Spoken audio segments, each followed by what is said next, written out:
Hey everybody, this is Paul Carruthers. I'm the communications manager for MotoAmerica. This is our weekly podcast, Off Track. As always, I'm joined by Sean Bice as my cohort.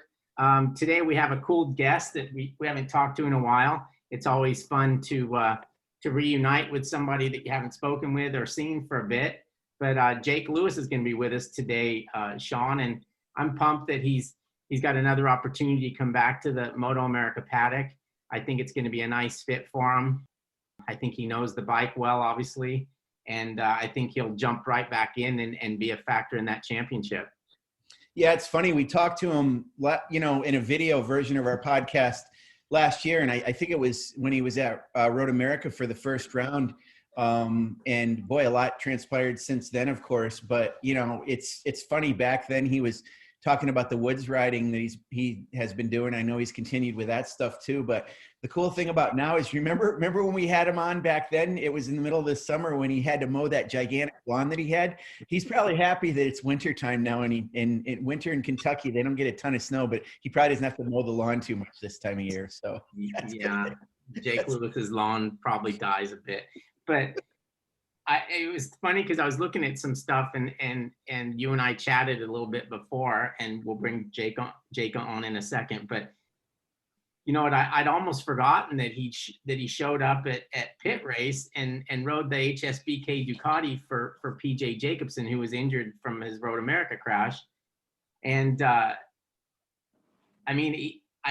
just don't think he ever got comfortable. And you and I were talking too. It's like, people don't realize just how difficult it is to come in and when A, you haven't been racing, B, you haven't tested, C, you're on a bike you've never ridden. And I mean, Ducatis can be little quirky things anyway. I mean, they're brilliant when you get them sorted out, but if they don't have necessarily the same feel as a Japanese bike does.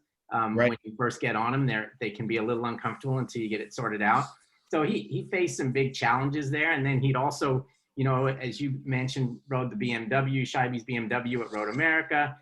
So this kid was bouncing around all over the place, and I just don't think he ever got comfortable with anything. And actually, I think it was probably good to go back to what he was doing and not keep taking these one-off rides. And now it's worked out for him because he's going to be joining the Altus Motorsports team in Stock 1000 on a GSX-R1000, a bike that he obviously feels comfortable with.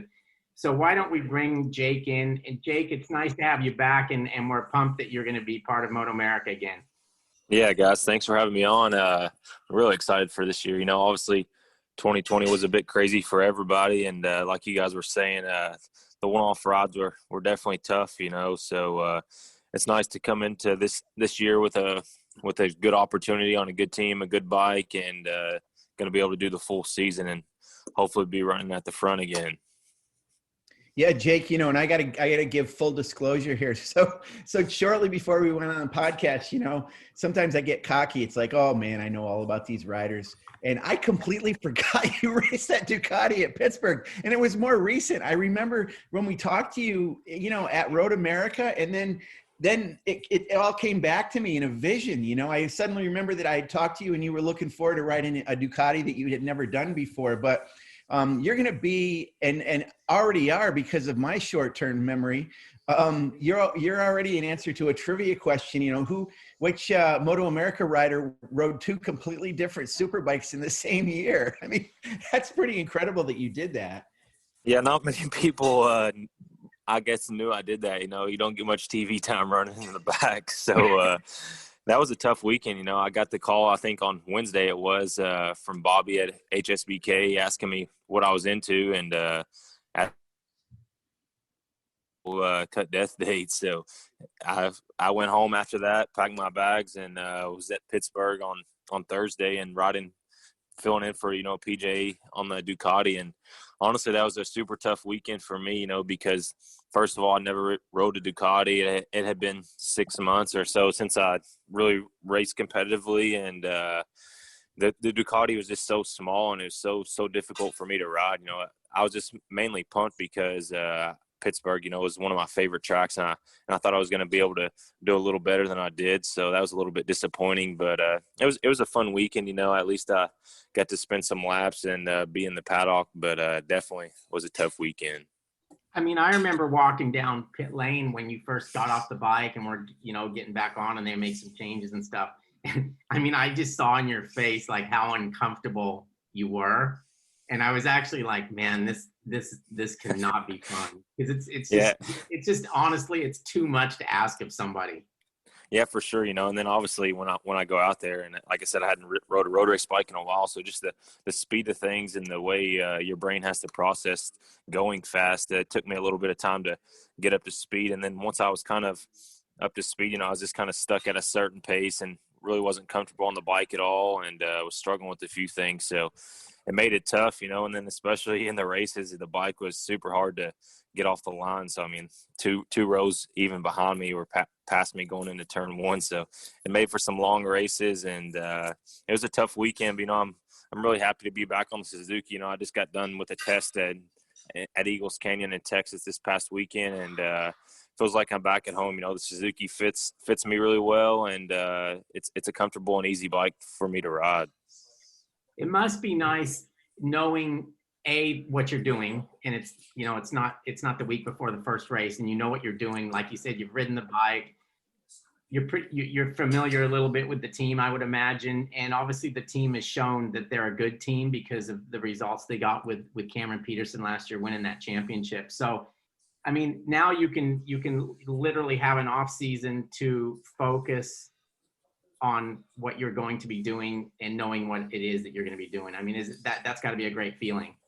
Oh, for sure. I think that's the biggest thing, going into a season, knowing what I'm doing and going to prepare like myself and my body for the season. That's the biggest thing, the training, the mental aspect of going into a season, knowing that you're ready to go. And even though we still have a little bit of time, it's nice to know what I'm doing, have a game plan. And I think I'm going to be able to ride the bike, I think, 2 more times even before the tire test. So that's super nice. The team's really good, and it's kind of like a family atmosphere over there. So it's nice to be on a team that's kind of laid back, but then also, they have one goal, and that's to win. So it's not really a lot of pressure on myself, but it's just going to be a fun year, and looking forward to hopefully, running up front in the stock 1,000 class and going after the championship.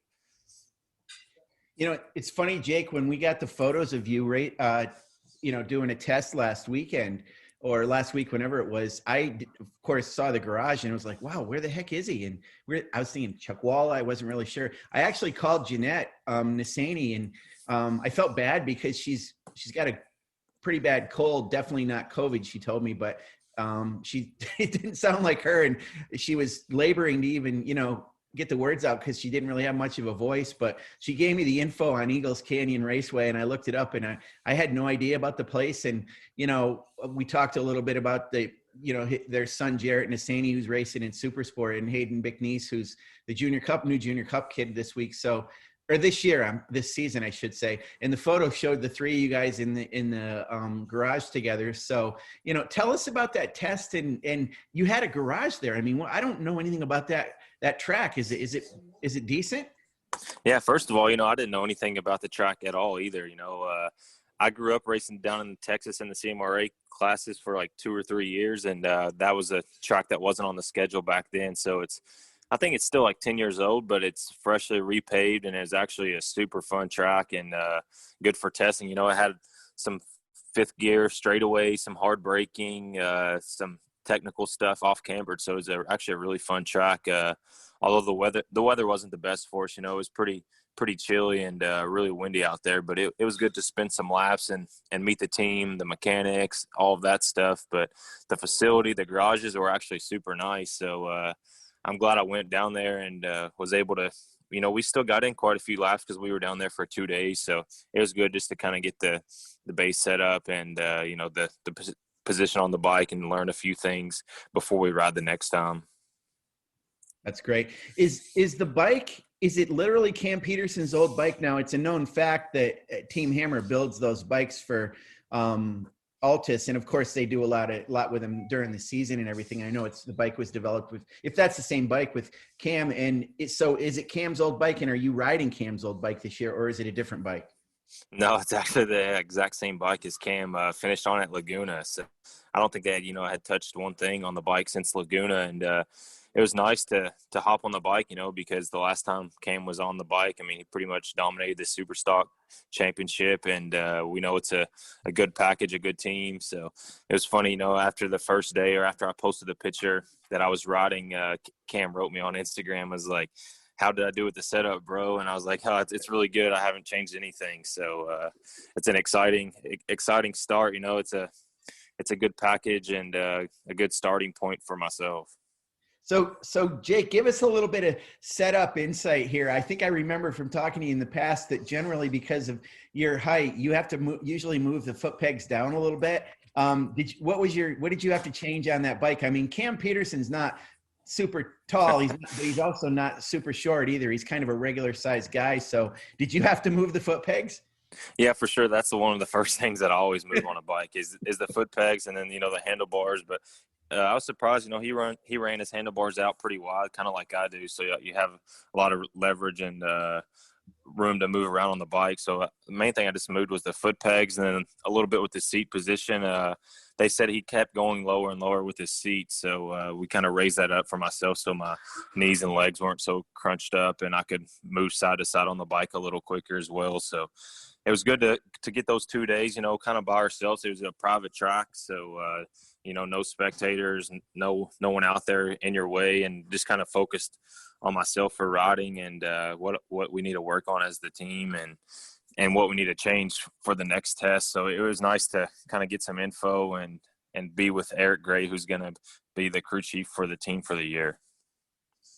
Okay, so Jake, tell us a little bit about what your year was like away from MotoAmerica. Obviously, you had those 2 races, but we've already discussed those. So what did you do? I mean, I know you did some off-road racing during the summer, during the season, and stuff like that. But was your life a lot different without MotoAmerica?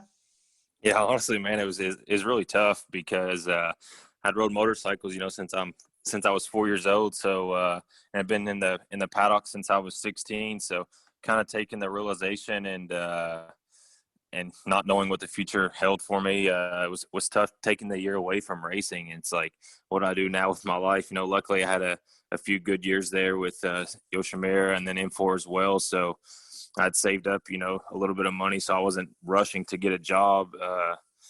And just in case, the opportunity came back to race. But I helped my uncle, cut death dates there for a little bit. And then this past winter, I did the UPS delivered out of my van, and this kind of waited for an opportunity. And I kind of knew, with the way the rules read, I could do stock 1,000 this year. So I just kind of waited around and honestly kept in touch with George Nassani with Altus because I felt like it would be a good opportunity for both of us if Cam was moving up to Superbike. So kind of kept that option open. But it's definitely tough, when you're used to racing year after year and kind of have to take the year off. I did a lot of the woods races just for fun, and that was just on the weekend thing, load up my van on Sunday, go race for 2 hours, and then come home. But it's definitely weird being away from the paddock.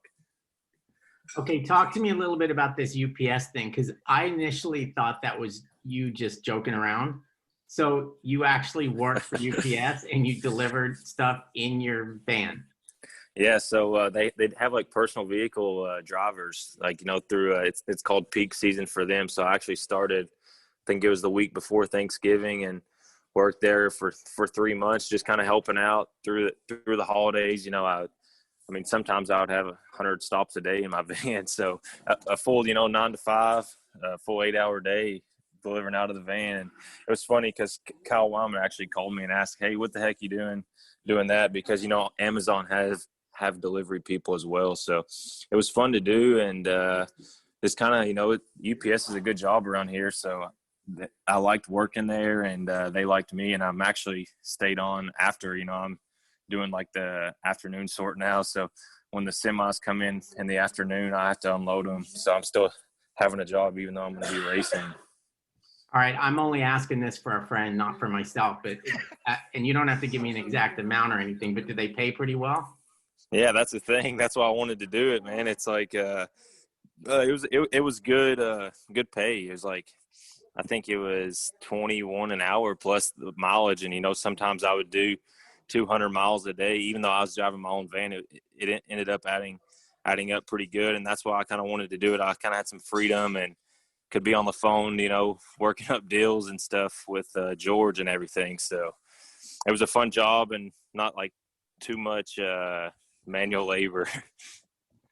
Yeah. Speaking of manual labor, have you done any training at all? Yeah. Don't take this the wrong way, Jake, but I noticed there looks like a couple extra pounds in your face than what I remember. Yeah, for sure.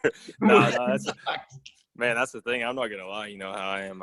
Tell the truth like it is. And even Chris Orich texted me giving me some shit after that picture. He's like, "Lay off the beers, man." And that's the thing when you're away from racing, and you kind of get to enjoy some beers, some eating whatever you want, and definitely I've added 20 pounds since I quit racing, like at the end of 2019. So all last year I was 20 pounds heavier than when I was racing like competitively. So definitely got back in the gym like when I knew this deal was happening, and I've already lost a little bit of weight, but still got a little ways to go. But luckily, I thought I was going to be in a lot worse shape when I was on the bike than I was. And it's just a few areas, honestly, my cardio wasn't like terrible. It's just the way my shoulders are. And then like the reactions of my, when you got to move side to side on the bike fast, it definitely wears out your legs. So got to get back on the bicycle, and planning on I might try to come out to California and spend some time, because we're going to be riding at Chuckwalla at the end of this month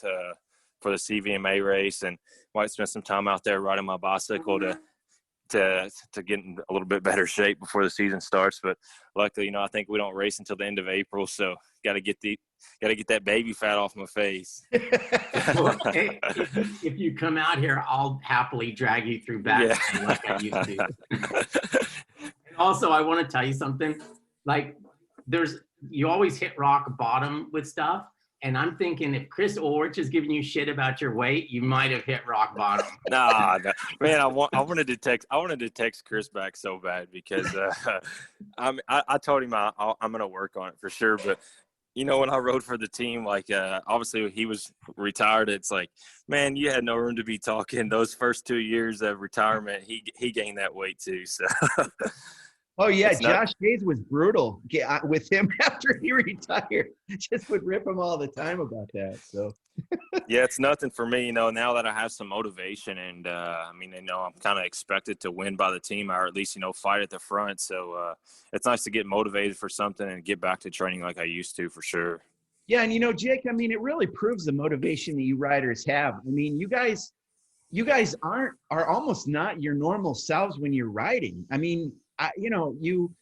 You're superhuman. You're doing things. Heck, I remember when Nicky Hayden got so thin in MotoGP there, and just to try to get smaller with Pedrosa and those guys around. And we know with your height what you do to try to get yourself able to tuck into the bike, be lighter. It all adds to horsepower and stuff. So it's a huge undertaking for you guys to do. But all credit to you to, come back and be ready to do that again. That's amazing. Yeah, for sure. It's honestly not the most fun thing to do sometimes, because like you said, I'm 6'3" and pretty much the same height as Corey Alexander, and yep. So we're already kind of at a disadvantage for being so tall, and it's super tough to stay lean and stay thin for the whole year and still have enough like power to make it through the race and muscle around the 1000. But it's funny, I was telling my mom last week, it's like, man, I used to work my butt off with Roger and all them, and I would be 155, 160 pounds and be a beanpole, and Danny Eslick would be 180, 190, drinking beer and pass me on the straightaway. So it's like, man, how, like, you never know, like, obviously weight makes a difference, but then again, at some point on the 1000s, it's not a huge deal like it is on the littler bikes. Okay, so you mentioned Corey Alexander. I mean, the front of a stock 1000 class this year could look like, you know, two guys from the NBA. But do you anticipate him, based on what you've seen, him being the toughest competition? Yeah, as far as I know, you know, I honestly don't know who's going to be racing the stock 1000 class. Yes, but as far as like looking at the results from this last year, it was obviously Cameron, Corey, Michael Gilbert, Stefano, and then I haven't heard what PJ's doing or if he's racing. So you never know. You know, you just got to. I'm just focusing on myself right now, getting back in shape and getting along with the team, getting the bike ready. But I would say Corey for sure is going to be one of the top guys. You know, he has a good program that he runs, and he's on a good bike, so it should be a fun season. You also mentioned training, and I remember speaking of not knowing who your competition is, I'll never forget the time I came to the Hayden's place up there in Orange, and we went cycling, and Nikki was there, and I think I was interviewing you at the time, and I was asking you, I don't even remember what class you would have been riding in, but I'm like, who do you anticipate as being your toughest competition? And I'll never forget, Nikki kind of leaned in and he said, "Hey, Jake, I heard Casey Stoner is going to do some wild."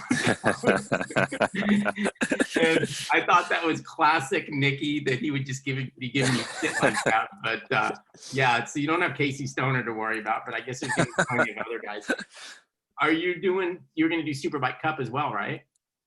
Yeah, Superbike Cup. You know, I think for the stock 1000 guys, are at least, you know, the main guys, it's a good way to get more exposure and honestly to get more money for us. You know, that's a big thing. Luckily, MotoAmerica gives you the incentive to race the Superbike class, and seeing how Cameron did last year against the Superbikes on his bike was really impressive. So hopefully I can kind of, you know, repeat his form and be up there, because I've raced against all the guys that, you know, are still in the Superbike class besides Loris Baz coming over. I mean, that's going to add some excitement to the class for sure. And it's shaping up to be a good year in all the classes.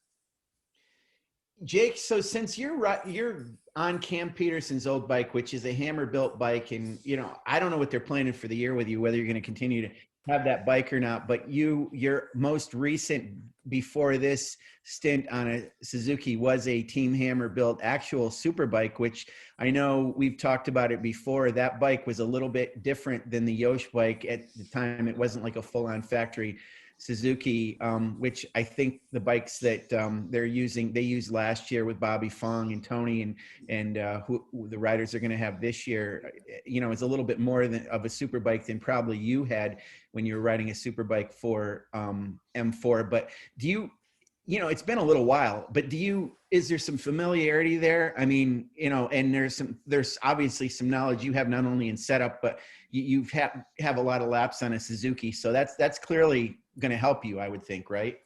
Yeah, for sure. I mean, just like I said, being back on the Suzuki just fits me really well. And I was on the Suzuki from 2015 all the way until 2019. So I had four seasons on the Suzuki. So I kind of know how the bike works, the setup notes that the team's going to have, and, you know, just the gearing, like everything starting the weekend will be helpful. You know, I'll be starting with the setup that I'm familiar with and won't have to worry about that. I'll just have to worry about my riding. So that's the main thing. And it's going to be nice, you know, being with the Altus guys, because like you said, they do get help from the Team Hammer. So it'll be nice having set up notes from them. And then I'm still have a good relationship with my old crew chief, Ben Fox. And obviously he's working with Bobby Fong on the electronics now, but he still keeps in touch with me. And we kind of talk about the setup and all of that stuff. So it'll be good just going into the year, knowing what to anticipate. Yeah. You know, it's funny with Altus Motorsports. I even kind of speculated this in a story I wrote for the website, MotoAmerica website this year. Is, you know, Cam Peterson won the championship and also Stock 1000 championship, and also won the Superbike Cup. And I thought, geez, these guys have been in the paddock for a while. They have a big footprint. They're a great team. They're a good-looking team. You know, they really project well and help the image of MotoAmerica so much. I'm like, wow, why don't they go Superbike racing? They're pretty much almost there. And, you know, of course, now, you know, you're on the team. We don't know yet necessarily what Cam Peterson is doing, but you have Superbike experience.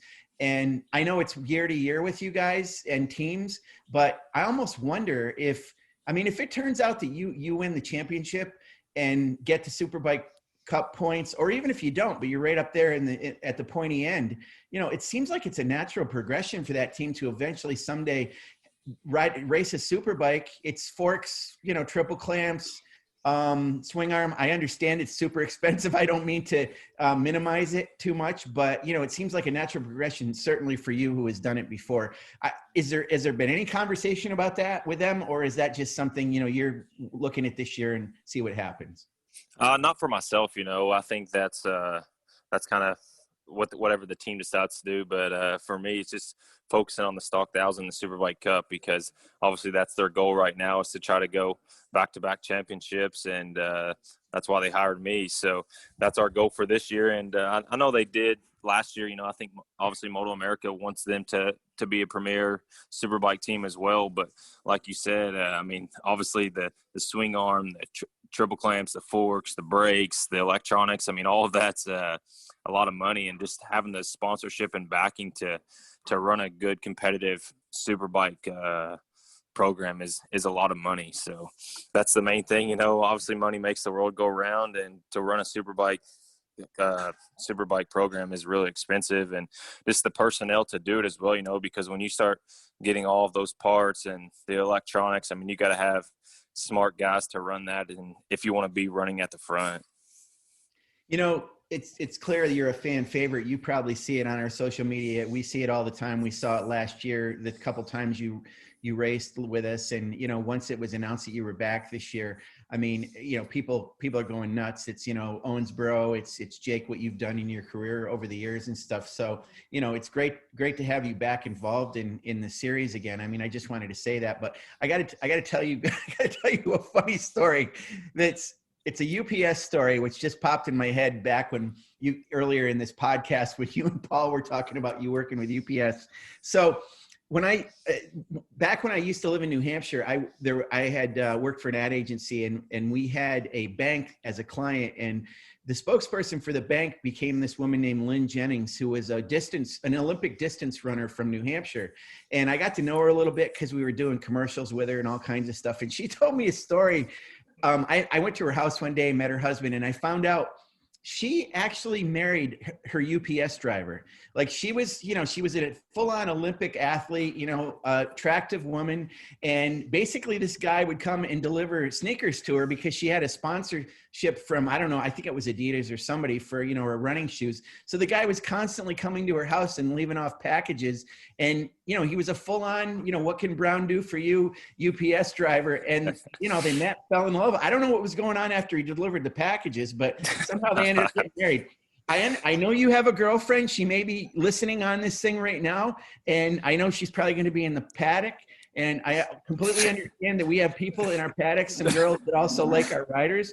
But dude, I'm kind of glad you got out of that UPS deal, because you got a girlfriend already. So, you know, let's. So what are you saying, Sean? That I'm going to be delivering two types of packages, or what? Exactly.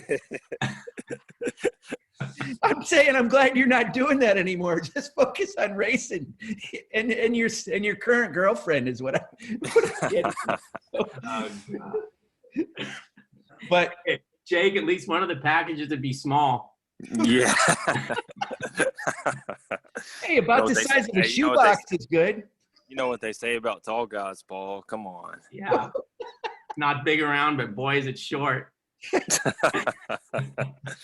Oh my God, what happened to this podcast? I don't know, but so far it's about one of my favorites. Yeah, I think it is a good one. You mentioned that Eric Gray is your crew chief this year. You know, I know that he was kind of the team manager last year, and, you know, Melissa was involved in the team, but is Eric taking over kind of the crew chief thing? And is Melissa involved this year, or is it a different crew, or some of the guys that were within that team last year that are maybe doing different things? How's the makeup of the team? Yeah, I think they kind of rearranged the team a little bit from what it was last year.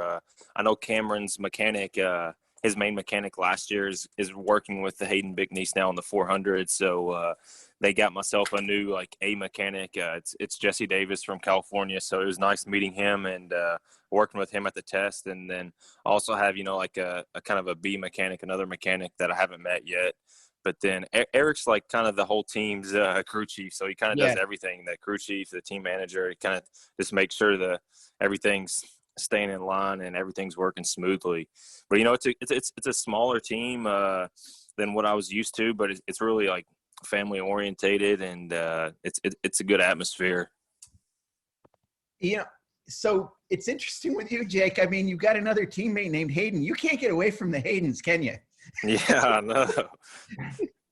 It's crazy. Are you mentioned about riding bicycles, and it's well documented. We did actually our TV crew did a thing where they went down to Owensboro, and we talked about this on the last podcast about how the group of you used to ride. Maybe they don't as much. You're saying you're going to get back doing it in California, but have you seen JD lately? I know you guys hang out together a little bit, or did.